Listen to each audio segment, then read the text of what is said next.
یہ ایک سلسلہ انشاءاللہ جاری رکھنے کا ارادہ ہے، اور یہ کتاب جس کا نام فتنہ ہی ہے، اس کے اندر قرآن کی وہ آیات کا تذکرہ ہے اور ان احادیث کا اور ان ارشادات کا جس میں آپ علیہ الصلاۃ والسلام نے فتنے کی وضاحت فرمائی، فتنوں کی تفصیل بیان فرمائی اور فتنوں سے نجات کا طریقہ بتلایا گیا۔ یہ لفظ اردو زبان کے اندر بھی استعمال ہوتا ہے، فتنے کا دور ہے، فتنے کا دور ہے۔ جب بھی کوئی مشکل آتی ہے، پریشانی آتی ہے، حالات خراب ہوتے ہیں، بڑا فتنے کا دور ہے۔ عربی زبان کے اندر یہ فتنے کا لفظ بہت وسیع ترجمہ اور معنی رکھتا ہے۔ وَنَبْلُوكُمْ بِالشَّرِّ وَالْخَيْرِ فتنہ، ہم تمہیں آزماتے ہیں خیر کے اندر بھی اور شر کے اندر بھی بطور فتنے کے، آزمائش کے۔ تو عربی زبان کے اندر فتنے کے معنی آتے ہیں امتحان، جانچنا، پرکھنا، آزمائش کرنا۔ یہ لفظ جب سونے کو بھٹی کے اندر ڈالتے ہیں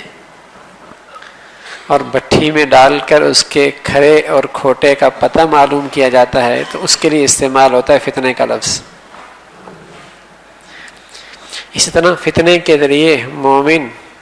اور منافق کے درمیان فرق ہوتا ہے، صابر اور بے صبری کرنے والے کے درمیان فرق ہوتا ہے، شاکر اور ناشکری کرنے والے کے درمیان فرق ہوتا ہے، اللہ کی رضا پہ راضی رہنے والا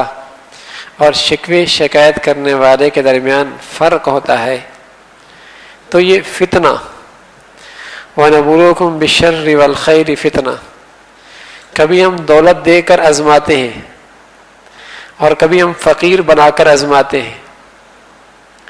کبھی ہم صحت دے کر آزماتے ہیں اور کبھی ہم بیمار رکھ کر آزماتے ہیں، کبھی ماتحت پر رکھ کر آزماتے ہیں، کبھی حاکم بنا کر آزماتے ہیں،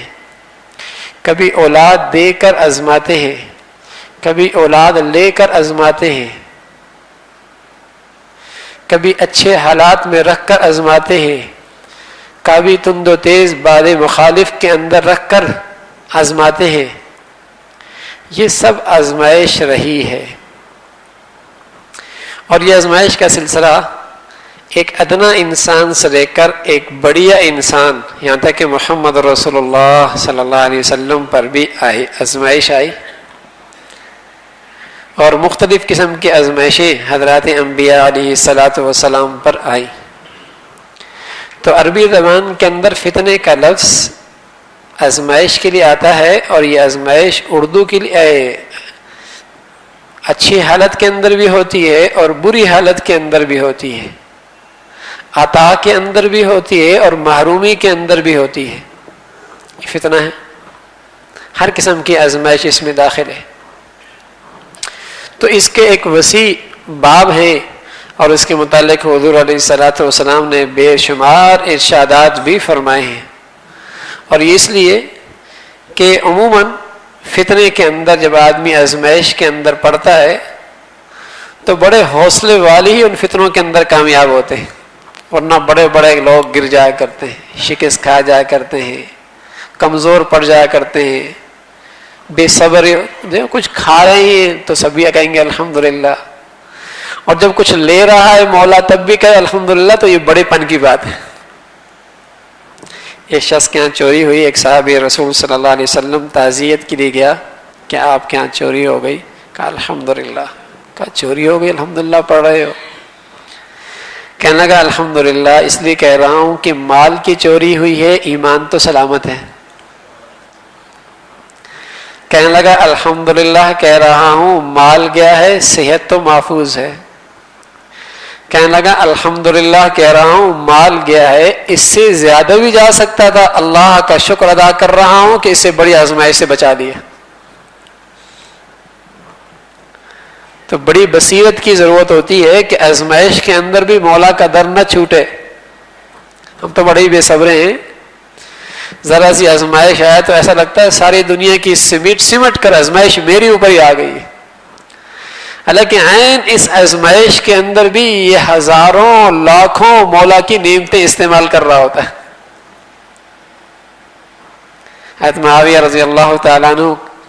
شدید سر میں درد تھا، فرمایا آپ کو تکلیف ہے؟ فرمایا الحمدللہ علی کل حال، اللہ کا ہر حال میں شکر ہے کہ کھانے کا راستہ تو سلامت ہے، گندگی نکلنے کا، فضلہ نکلنے کا راستہ بھی سلامت ہے، دماغ بھی الحمدللہ سلامت ہے، بس ذرا سا سر میں درد ہے۔ تو ایک سوچ کا زاویہ یہ ہے، تو چونکہ آزمائش کے اندر رہ کر مولا کو راضی کرنا اور مولا کے بن کا رہنا دل گردی کی بات ہے۔ بڑے بڑے لوگ پھسل جا کرتے ہیں اور ہمت ہار دیتے ہیں، حوصلہ چھوڑ دیتے ہیں۔ اس لیے پیارے رسول صلی اللہ علیہ وسلم نے اس موضوع پر تفصیل سے بات بیان فرمائی اور تفصیل سے ارشادات فرمائے اور امت کی رہنمائی فرمائی، اور امت کا اس موقع پہ امت کی تعلیم فرمائی کہ امت کہیں ایسا نہ ہو کہ اس موقع پہ ڈگمگا جائے اور حوصلہ ہار بیٹھے اور رب اسے دینا چاہ رہا ہو اور یہ اس دینے کے موقع پہ خود ہی اپنا دامن خالی کر دے۔ بسا اوقات اللہ آزمائش میں، امتحان میں بندے کو بہت اونچا لے کے جانا چاہتا ہے، لیکن یہ بندہ جب ناشکری کرتا ہے اور رب کے فیصلے پہ راضی نہیں رہتا تو آزمائش تو پھر بھی رہتی ہے لیکن اجر و ثواب سے محروم ہو جاتا ہے۔ بیماری تو پھر بھی بیماری رہی، وہ تو اپنے وقت بھی جائے گی، لیکن اس کی ناشکری کی وجہ سے یہ ہوا کہ بیماری رہی اور اس کی قیمت سے محروم ہو گیا۔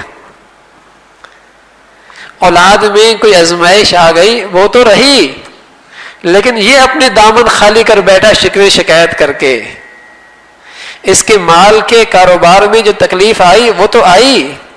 لیکن اس نے مولا کا در چھوڑ دیا